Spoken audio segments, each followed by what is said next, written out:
Welcome everyone to Phoenix Art Workshop's watercolor online class. Here I'm quickly demonstrating how we can transfer a drawing to our watercolor paper using Conte. Here I'm using sanguine, but you can use black.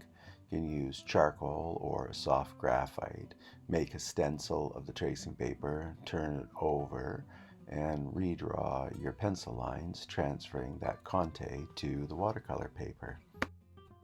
I must admit, I much prefer to draw directly on the watercolor paper so I can control my edges, but this is a quick demonstration for students' purpose, how to transfer the drawing to your watercolor paper. Notice the sanguine barely shows up on my paper. I'm just going to darken it for the camera purposes here.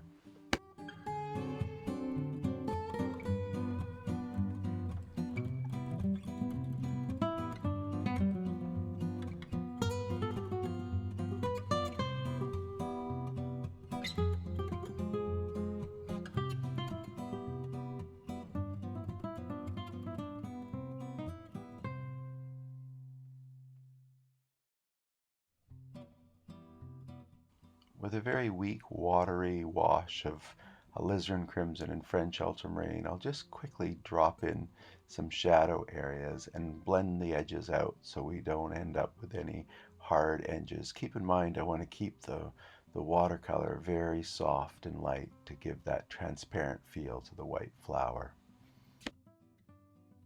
I am using an Arches rough watercolor paper here, and as you can see, unless I flood my brush strokes with lots of water, I get that broken brush stroke, which I don't really want at this point of the painting.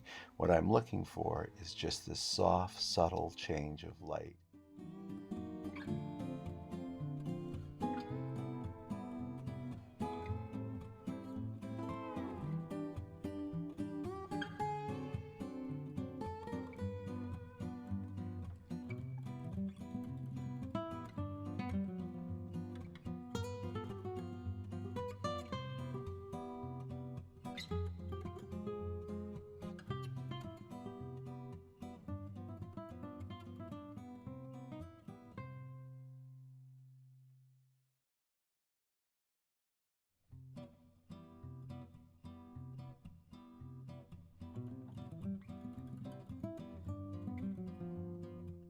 As I work my way down to the lower petals of the flower, I'm going to lose a few more of the edges into the background.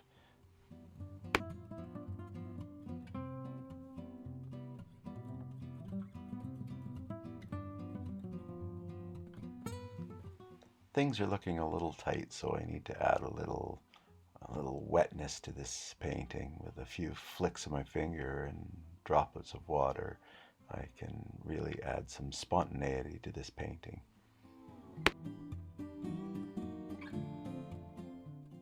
In this segment you can see the time lapse where the painting dries and shifts to a lighter value. Keep in mind watercolor does dry a good 20% lighter.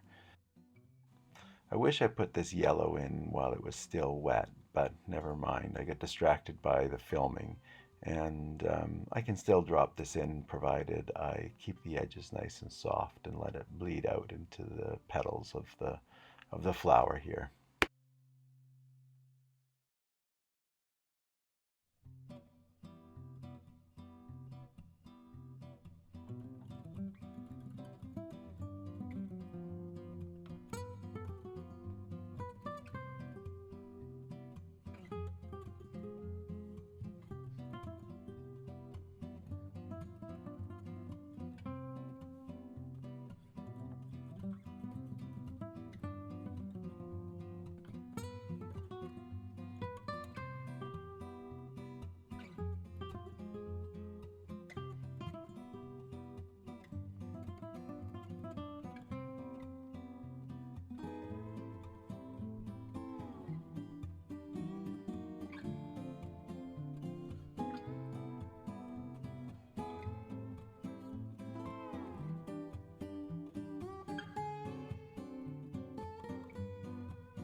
Now that that center is good and wet, I can drop in a little bit of stronger color and give this a bit more punch for later. In our live sessions, you saw me demonstrate using complementary colored background. Here, I'm just going to use a neutral background, basically taking that violet color that we mixed in a darker value and adding yellow, the complementary opposite to violet, which will make the wash more neutral.